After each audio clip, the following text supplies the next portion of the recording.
I used to believe that the love between a mother and daughter was unbreakable. I used to think that no matter what happened in this world, the bond I shared with my child was sacred, protected by something deeper than contracts or promises. I raised her, I fed her, I wiped her tears when boys broke her heart. I held her hand when her father died.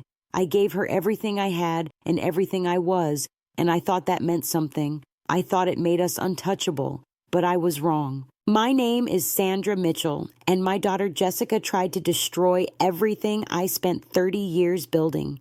She didn't do it out of desperation or mental illness or some terrible circumstance that forced her hand.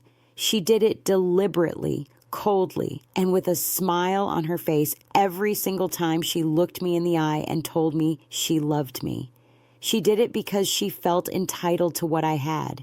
She did it because deep down, in a place I never knew existed inside her, she resented me for being successful. She resented me for surviving after her father died. She resented me for not handing over my entire life the moment she decided she wanted it. And the worst part is that I never saw it coming, not until it was almost too late. I started my business in 1992, working out of a spare bedroom in our small house in Manchester.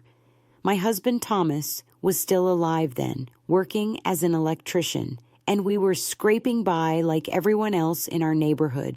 I had always been good with numbers, always had an eye for detail, and I started doing bookkeeping for local shops just to bring in extra money. Within 2 years, I had more clients than I could handle, so I hired help. Within 5 years, I had a proper office. Within 10 years, Mitchell Financial Consulting was one of the most respected independent accounting and business consulting firms in the northwest of England. I built that company from nothing. I built it with sleepless nights and missed dinners and sacrifices that nobody ever saw. I built it while raising 2 children and supporting a husband who got sick far too young. Thomas passed away in 2008, just a few months after the financial crisis hit, and I had to navigate both a collapsing economy and a broken heart at the same time. I nearly lost everything that year, but I held on. I adapted. I found new clients who needed help restructuring their failing businesses. I turned tragedy into opportunity, not because I wanted to, but because I had 2 children depending on me and a legacy to protect. By the time Jessica was 25, Mitchell Financial Consulting had offices in Manchester, Leeds, and London. We employed over 100 people. Our annual revenue was in the millions, and I thought I had built something that would last for generations, something I could pass down to my children, something that would take care of them long after I was gone. I thought wrong. The first sign that something was wrong came about 3 years ago, though I didn't recognize it at the time. Jessica had been working at the company for about 2 years by then. I had brought her in after she graduated from university, giving her a position in our client relations department because she had always been charming, always known how to make people feel comfortable. She was good at her job, or at least that's what I believed. Clients liked her. Staff seemed to respect her.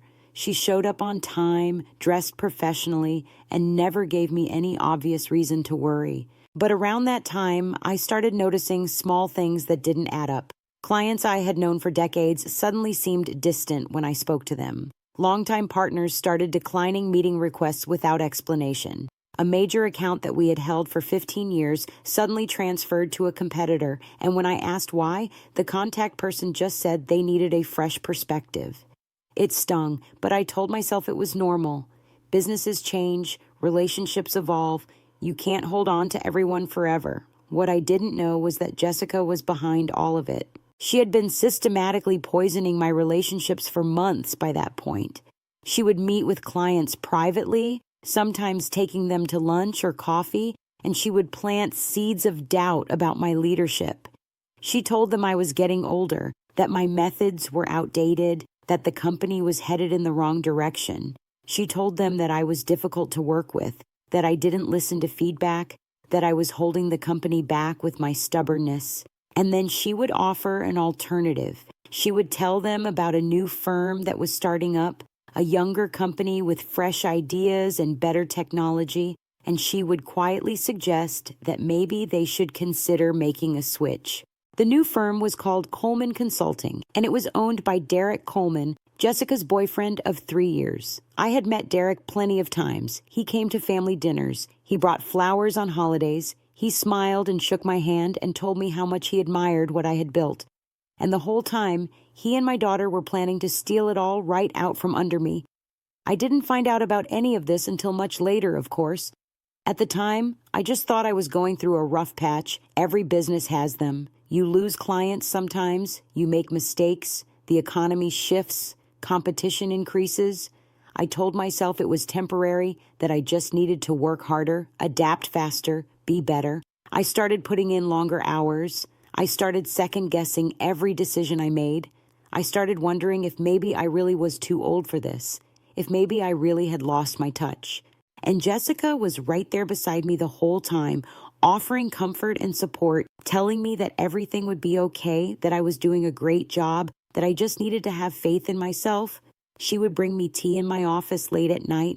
She would rub my shoulders when I was stressed. She would tell me how much she admired me, how proud she was to be my daughter, how lucky she felt to be learning from someone so experienced and successful. Every word was a lie. The second major sign came about 18 months ago, when I discovered discrepancies in our internal financial records. It started with a quarterly review that didn't quite match up with what I expected. Revenue was down, which I had anticipated, but certain expense categories were inflated in ways that didn't make sense. We were spending significantly more on software subscriptions and consultant fees than we had in previous years, but I couldn't find corresponding contracts or deliverables for any of it.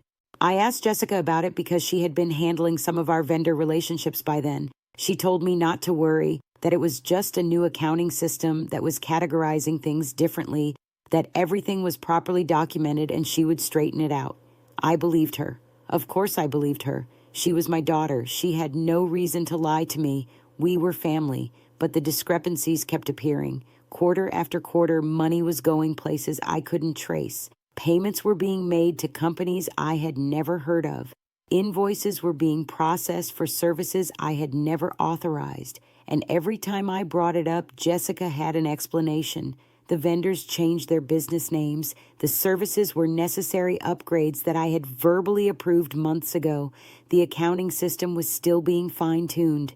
There was always an answer, always a reason, always something that sounded just plausible enough to make me doubt my own observations. I started keeping notes, not because I suspected my daughter of anything, but because I was worried that maybe I was losing track of things. Maybe my age really was catching up with me. Maybe I was forgetting conversations I had or decisions I made. The notes were for my own sanity, a way to prove to myself that I wasn't going crazy. I would write down what I saw, what I asked, what Jessica told me, and what happened afterward. I didn't realize at the time that I was building evidence. I thought I was building a diary. The third sign came about a year ago, and this one finally started to crack through my denial. Claire Reynolds, my oldest friend and one of my original investors, asked to meet me for lunch. Claire had been with me since the very beginning. She had believed in me when nobody else did. She had lent me money when the banks wouldn't. She had stood by my side through every crisis and celebrated every victory. If there was one person in the world I trusted as much as my own children, it was Claire. She looked nervous when she sat down across from me at the restaurant, and that was unusual. Claire was not a nervous person. She was direct and confident and never hesitated to say exactly what she thought. But that day, she kept fiddling with her napkin and glancing around like she was worried someone might overhear us. She told me she had heard something disturbing, something she wasn't sure was true, but she felt she had to tell me anyway. A contact of hers in the industry had mentioned that there was a competing firm, a relatively new one called Coleman Consulting, that had been approaching clients with very specific inside information about Mitchell Financial Consulting. They knew our pricing structures, they knew our contract renewal dates, they knew which clients were unhappy and why. They knew things that only someone inside our company could possibly know. I felt my stomach drop when she said that. I asked her if she knew who was leaking the information, and she hesitated. She said she had heard a name mentioned, but she didn't want to accuse anyone without proof. She said the name was Jessica. I remember sitting there in silence for what felt like hours. My mind simply refused to process what Claire was telling me. There had to be a mistake. There had to be another explanation. Maybe someone else with that name worked for us. Maybe the information was being misattributed. Maybe it was a competitor trying to cause internal conflict. Anything at all seemed more plausible than my own daughter betraying me like this. I told Claire I would look into it. I thanked her for telling me. I paid for lunch and went back to the office and sat in my chair and stared at the wall until it got dark. I didn't know what to do. I didn't know how to even begin investigating something like this. I was terrified of what I might find, but I was also terrified of what might happen if I didn't look. That night, I made a decision that changed everything. I decided to start watching my daughter. I didn't confront her. I didn't ask her questions. I didn't change my behavior toward her at all. I just started paying attention in ways I never had before. I watched who she talked to. I noticed when she left the office early or arrived late. I observed how she interacted with clients and staff. I listened when she was on the phone. I read her expressions when she thought no one was looking, and I started to see things that I had somehow missed for years. The way she looked at me sometimes when she thought I wasn't paying attention. There was something in her eyes that I can only describe as contempt. It was subtle, just a flicker, but once I noticed it, I couldn't unsee it. She would smile and say all the right words, but behind those words was something cold, something calculating. She was performing a role, and I had been her audience for longer than I wanted to admit. I also started doing some quiet research on Coleman Consulting. I found their website, which was slick and professional, and I recognized several of the client testimonials. They were from companies that used to be our clients. The services they offered were almost identical to ours, but cheaper. Their marketing language used phrases that sounded familiar because I had written them myself years ago for my own company. It was like looking in a distorted mirror, seeing my own creation reflected back at me but twisted into something that was meant to replace me. I tracked down the company registration information. Derek Coleman was listed as the sole director, but the company had been incorporated with seed funding from an investment that I eventually traced back to a holding company. That holding company had a single beneficiary listed in the records, and the name on the document made my heart stop. Jessica Mitchell. My daughter had helped her boyfriend start a competing business using money that she had somehow acquired without my knowledge. She had used her position inside my company to steal clients and information. She had spent years pretending to be my loyal employee while secretly building something designed to destroy me. And I had been too blind, too trusting, too desperate to believe in my own child to see any of it. I didn't sleep that night. I lay in bed and went through every memory I had of the past few years, re-examining everything through the lens of betrayal. Every compliment she gave me was hollow. Every hug was a performance. Every time she told me she loved me, she was probably thinking about how much she would enjoy watching me fail. The person I thought I knew, the little girl I had raised and protected and sacrificed for, didn't exist. Maybe she never had. The next morning, I called Marcus. My son lived in Edinburgh by then, working as an architect, building his own career without any help from me because he had always insisted on doing things his own way. I had respected that about him, even when it hurt a little to know he didn't want to be part of the family business. Now, I was grateful for it because it meant he was outside of whatever Jessica had been doing. He was clean. He was safe. He was the only family I had left that I could trust. I told him everything. I told him about the missing clients, the financial discrepancies, the competing firm, the investment trail, all of it. I told him about Claire's warning and my own observations and the sick feeling in my gut that wouldn't go away. I told him I didn't know what to do. Marcus was quiet for a long time. When he finally spoke, his voice was heavy with something that sounded like grief. He told me he wasn't surprised. I asked him what he meant, and he told me something that broke my heart even further. He told me that Jessica had always resented me, ever since they were children. He said she used to say things when they were alone, things about how unfair it was that I spent so much time working, how selfish I was for building a business instead of being a proper mother, how everything I did was for my own ego and not for the family. He said he used to argue with her about it, defend me, try to make her see how hard I was working to give them a better life. But she never listened. She just got better at hiding her feelings. He said he had tried to warn me once, years ago, when Jessica first started working at the company. He had said something about being careful, about making sure she was working there for the right reasons, but I had dismissed it. I thought he was just being overprotective, or maybe even jealous that his sister was joining the family business when he had chosen to go his own way. I didn't take him seriously. I didn't want to believe anything bad about my little girl.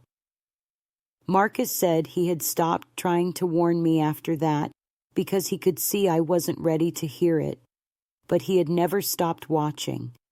He had kept an eye on his sister from a distance, occasionally checking in with old friends who still worked at the company, and he had heard rumors over the years. He just hadn't known how bad it really was until now. I asked him what I should do, and he said the same thing Claire had implied. I needed proof. Real, documented, undeniable proof. I needed to know exactly what Jessica had done, exactly how much damage she had caused, and exactly how she had done it. And then I needed to decide what kind of justice I wanted. That conversation started what I now think of as my investigation phase. For the next several months, I became a detective in my own company. I worked with an external forensic accountant who specialized in fraud detection, someone Claire recommended who had no connection to anyone at Mitchell Financial Consulting. I hired a private investigator to look into Derek Coleman and his business. I quietly reached out to former clients who had left us for Coleman Consulting, and I asked them honest questions about why they had made that choice. What I discovered was worse than I ever imagined. Jessica had been stealing from me for over 4 years, not just clients and information, but actual money. She had set up fake vendor accounts and processed payments to them through our regular accounting system. She had inflated expense reports and pocketed the difference. She had taken advances on her salary and somehow made the records disappear. She had even accessed my personal accounts at one point, forging my signature on documents that allowed her to transfer funds into accounts I didn't know existed. The total amount she had taken was just over £800,000. £800,000. That was the price of my daughter's love. That was what she thought I owed her for being her mother. But the financial theft was only part of it.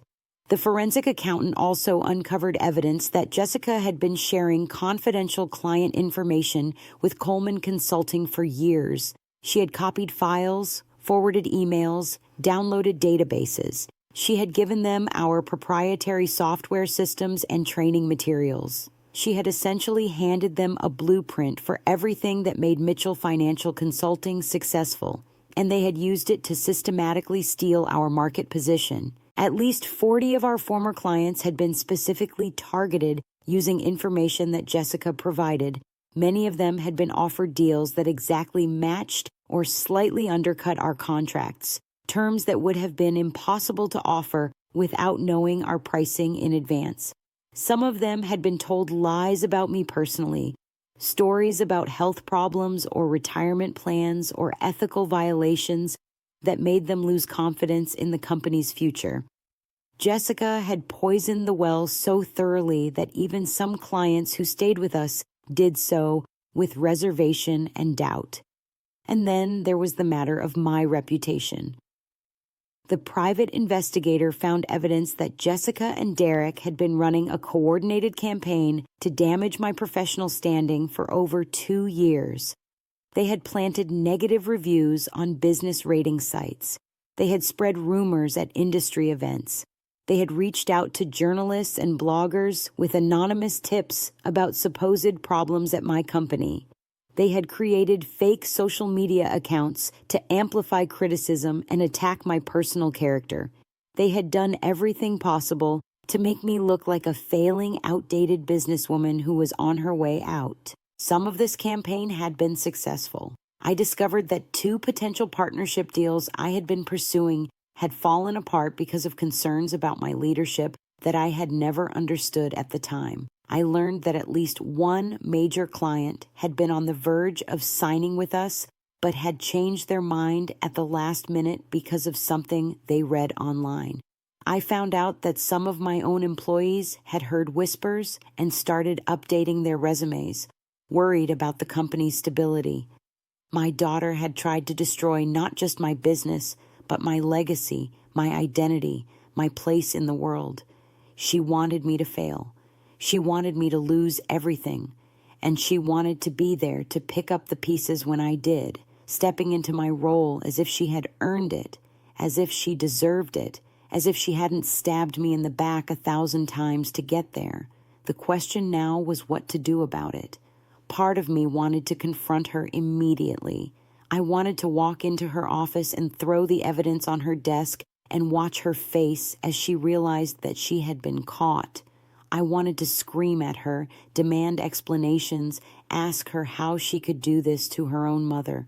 I wanted to see fear in her eyes. I wanted to see regret. I wanted her to understand what she had done to me, to feel even a fraction of the pain she had caused. But I didn't do any of that, because Marcus was right. This wasn't about emotion. This was about justice. And justice required strategy. I started building my case, not just a case for potential legal action, but a case for complete and total exposure. I wanted Jessica to face consequences not just in a courtroom, but in every aspect of her life. I wanted her to lose everything she had built on the foundation of my trust. I wanted her to feel what it was like to have her reputation destroyed, her relationships poisoned, her future taken away. I know that might sound harsh. I know some people might think a mother should be more forgiving, more understanding, more willing to give her child a second chance. But this wasn't a mistake. This wasn't a moment of weakness or a poor decision made in desperation.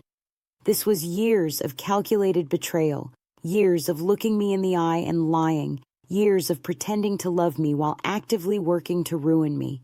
There are some things you cannot forgive. There are some wounds that cannot be healed with apologies. Jessica had made her choice, and now she would live with the consequences. The first phase of my plan was to secure my company. I quietly restructured our security protocols, changing passwords and access levels so that Jessica was gradually locked out of sensitive systems without realizing it. I moved important files to secure servers that she couldn't access. I set up monitoring software that tracked her digital activity at the office, documenting everything she did so that I would have real-time evidence of any ongoing theft or sabotage. The second phase was to protect my personal assets. I worked with a lawyer to review all of my financial accounts and look for any additional unauthorized access or fraudulent transfers. I changed my banking passwords. I put alerts on all of my accounts so that any unusual activity would be flagged immediately. I updated my estate documents to explicitly exclude Jessica from any inheritance, a decision that felt like cutting off a limb but was absolutely necessary. The third phase was the most difficult. I had to maintain my relationship with Jessica as if nothing had changed.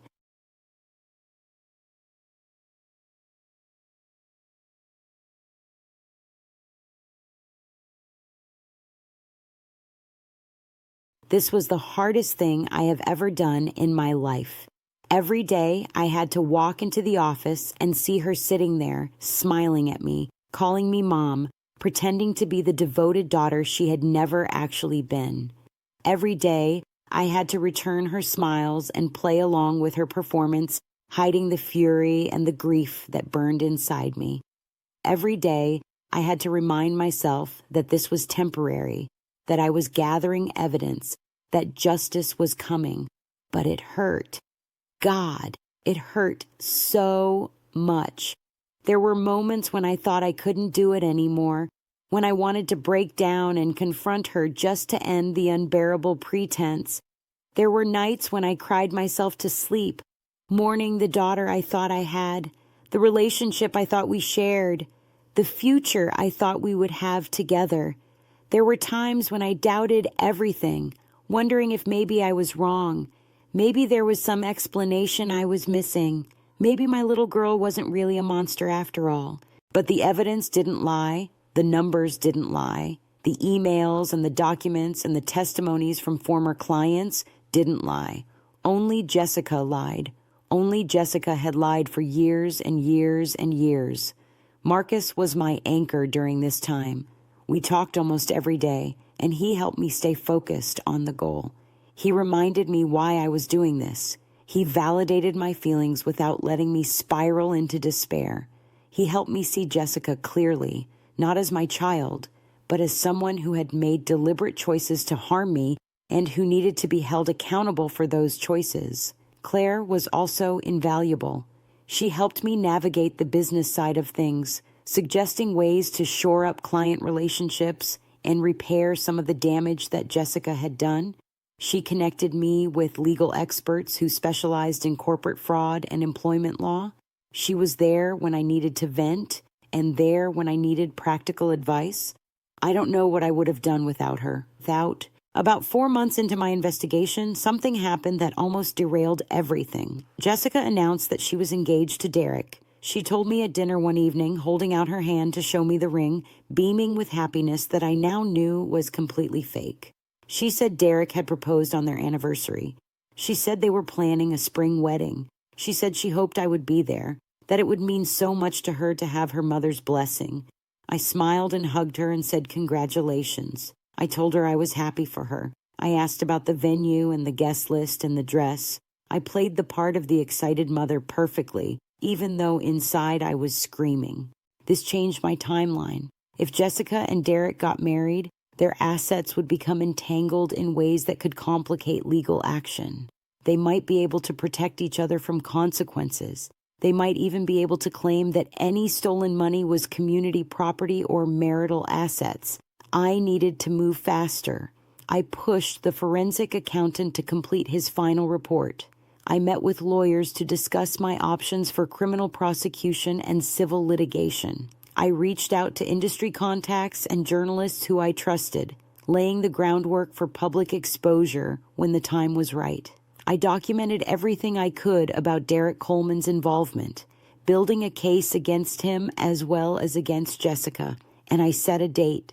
The annual Mitchell Financial Consulting Anniversary Gala, which happened every March to celebrate the founding of the company, would be the venue for Jessica's downfall. I chose this event for several reasons. It was a public occasion with hundreds of guests, including clients, partners, employees, and media representatives.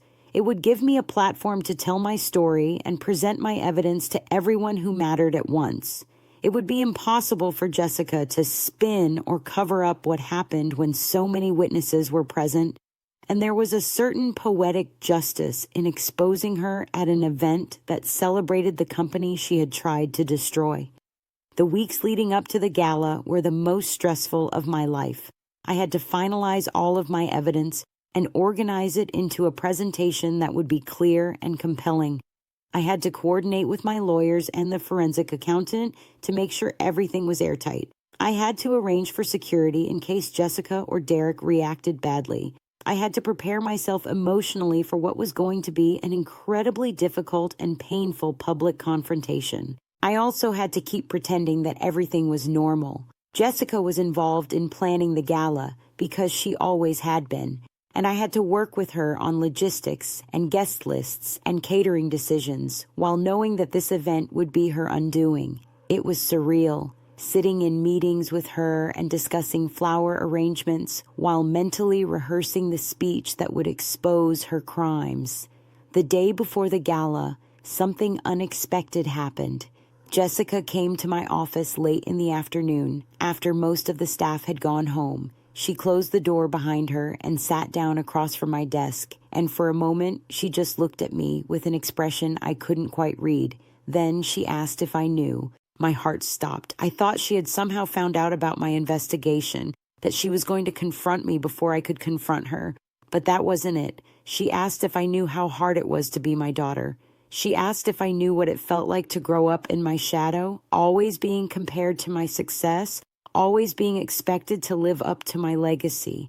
She asked if I understood how much pressure she had been under her whole life, how nothing she ever did was good enough, how I had always loved my business more than I loved her. I sat there in stunned silence as she poured out this twisted version of our history.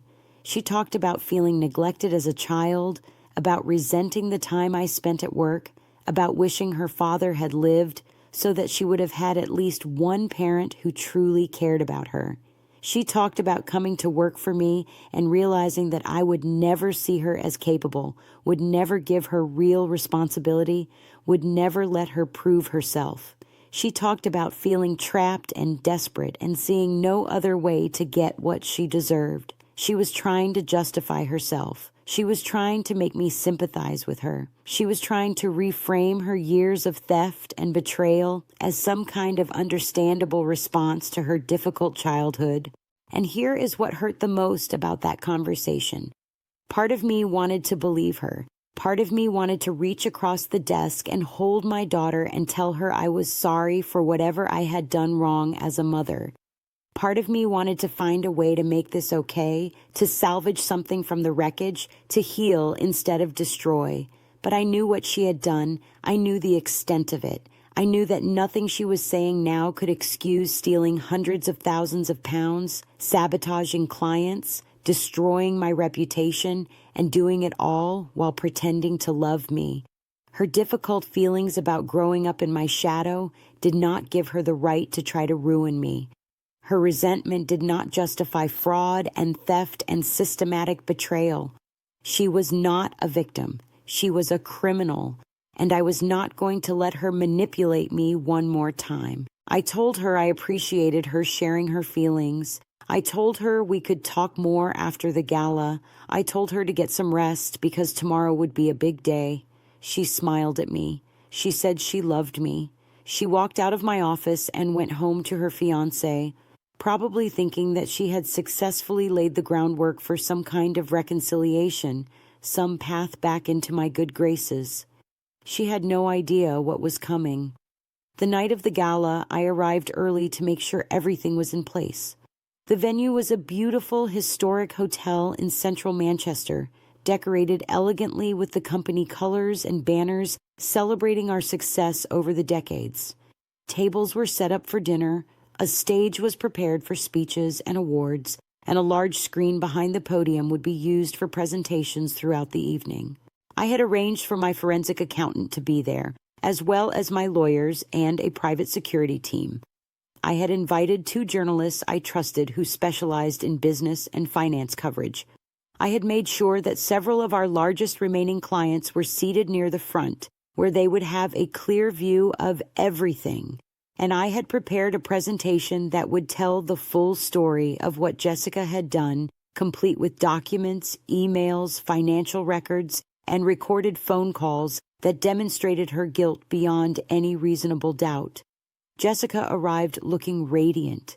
She wore a stunning emerald dress and had Derek on her arm, and they worked the room like a power couple, smiling and chatting with guests and accepting congratulations on their engagement. She had no idea that this was the last night she would be able to show her face in this industry.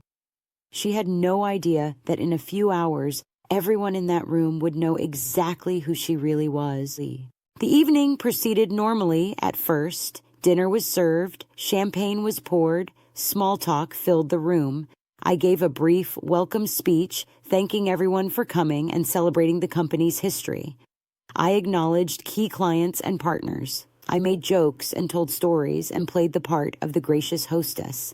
And then, as dessert was being served, I returned to the podium and said that I had an important announcement to make. The room quieted down. Everyone looked toward the stage.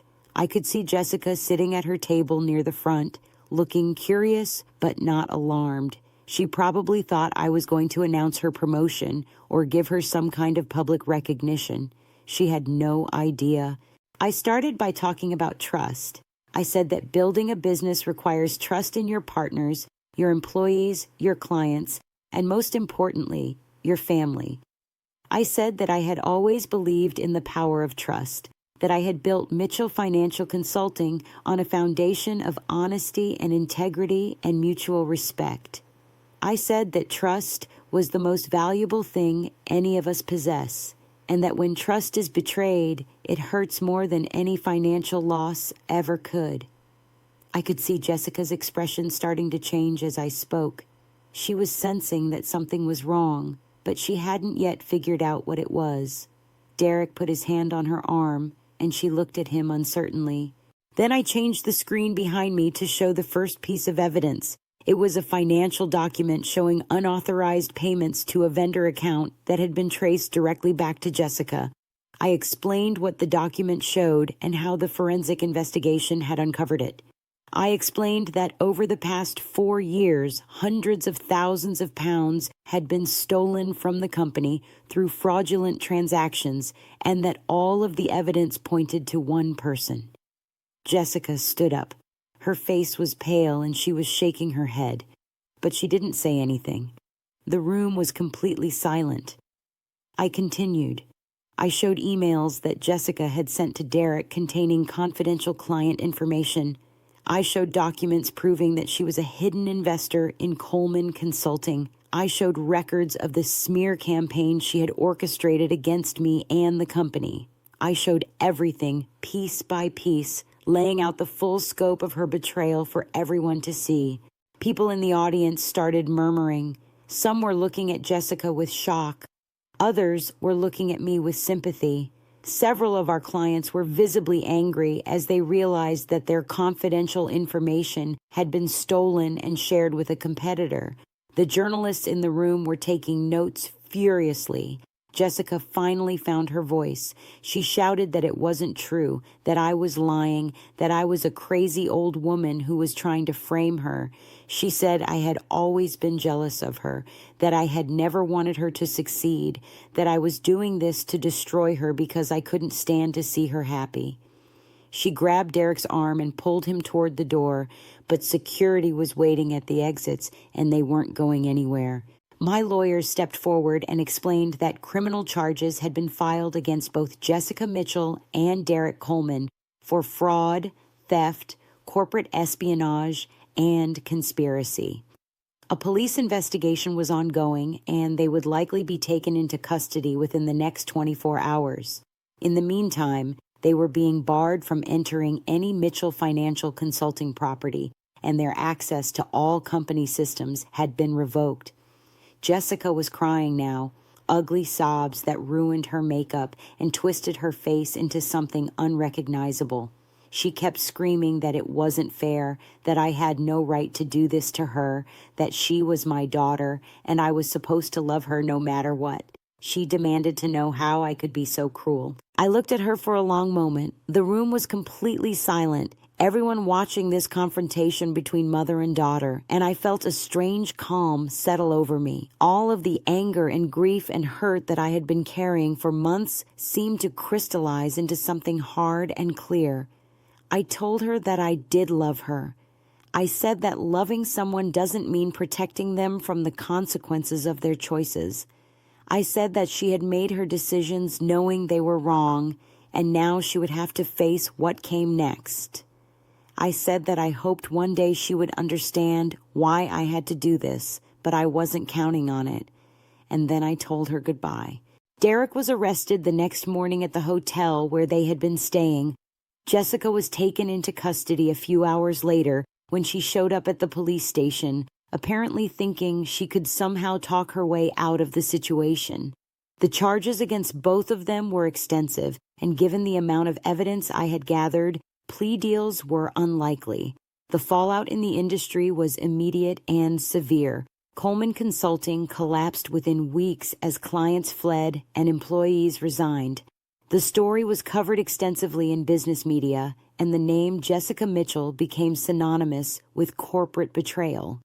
Many of the clients we had lost returned to us, apologizing for having been deceived and eager to repair the relationship. New clients reached out, drawn by the publicity and impressed by how I had handled the situation, but the legal process took time, as it always does. Over the following year, both Jessica and Derek faced trial for their crimes. The evidence was overwhelming, and despite attempts by their lawyers to paint me as an unstable mother seeking revenge against her innocent daughter, the facts spoke for themselves. Jessica was convicted on multiple counts of fraud, theft, and conspiracy. Derek was convicted on similar charges with additional counts related to corporate espionage. They were both sentenced to prison terms, with Jessica receiving 5 years and Derek receiving 7. At the sentencing hearing, I was given the opportunity to make a victim impact statement. I stood before the court and spoke about what it felt like to be betrayed by your own child, to discover that the person you trusted most in the world had been lying to you for years. I talked about the sleepless nights and the tears and the deep, gnawing grief that never quite went away. I talked about learning to distinguish between the daughter I thought I had and the person she actually turned out to be. And I talked about moving forward. I said that, despite everything Jessica had done, I was grateful for the truth. I was grateful to know who she really was, even though that knowledge was painful. I was grateful to have the opportunity to protect my company and my legacy from further harm. And I was grateful to have a son who stood by me, friends who supported me, and a future that was still worth building. I looked at Jessica when I said that. She was sitting in the defendant's chair wearing prison clothes, her hair unkempt and her face tired. She stared at me with an expression that I still can't fully interpret. Was it hatred, regret, resignation? I don't know. I'm not sure I want to know. What I do know is that when I walked out of that courtroom, I felt something I hadn't felt in years. I felt free. The recovery of Mitchell Financial Consulting has been remarkable. We have rebuilt our client base and then some. We have strengthened our security protocols and internal controls. We have created a culture of transparency and accountability that makes another betrayal like Jessica's far less likely to succeed. And we have grown, expanding into new markets and developing new services that keep us competitive in a changing industry. I still work, though not as many hours as I used to. I have learned to delegate more and trust my team to handle things without my constant oversight. I spend more time with Marcus and his family, including my grandson who was born last year and who gives me more joy than I ever thought possible. I travel when I can. I read books I always meant to read. I try to live a life that is about more than just business. But I think about Jessica almost every day. I wonder if she ever truly understood why I did what I did. I wonder if she ever took responsibility for her choices or if she still sees herself as a victim. I wonder if prison has changed her, softened her, given her any capacity for genuine reflection and remorse. I wonder if she thinks about me. Some people have asked me if I regret what I did. They suggest that maybe I could have handled things privately, given Jessica a chance to make amends, avoided the public humiliation and criminal prosecution. They wonder if a mother's love should have extended to forgiveness, even in the face of such massive betrayal. I understand why they ask that. I understand the ideal of unconditional love and the belief that family bonds should be strong enough to survive anything. But I also know what Jessica did to me. I know the calculation and coldness behind every lie she told. I know that she wasn't a desperate person making bad choices, but a deliberate person pursuing a plan. She wanted to destroy me. She almost succeeded. And if I hadn't stopped her, she would have taken everything I spent my life building and left me with nothing. No, I don't regret what I did. I regret that it was necessary. I regret that my daughter turned out to be someone I couldn't trust. I regret every moment of the relationship we might have had if she had made different choices. But exposing her, stopping her, making sure she faced consequences for her actions, I don't regret any of that. It was justice. It was necessary. And in a strange way, it was the most honest thing I had done as her mother in years. The truth sets you free. That's what people say, and I have found it to be accurate. Even when the truth is painful, even when it shatters everything you thought you knew, there is a liberation in finally seeing things clearly. For years, I lived in a world of illusions created by my daughter's lies. Now I live in reality. And reality, however difficult, is where I choose to be. My name is Sandra Mitchell. I built a company from nothing. I lost a daughter to greed and resentment. I fought back, exposed the truth, and reclaimed my life. And if you ever find yourself in a situation where someone you love is betraying you, someone close to your heart is lying to your face, I hope my story gives you courage. The courage to look clearly, the courage to gather evidence, the courage to demand accountability, the courage to protect yourself even when the person hurting you is the last person you ever expected. Because trust is precious. Betrayal is devastating. But the truth, however painful, is always worth pursuing. And in the end, the truth will set you free.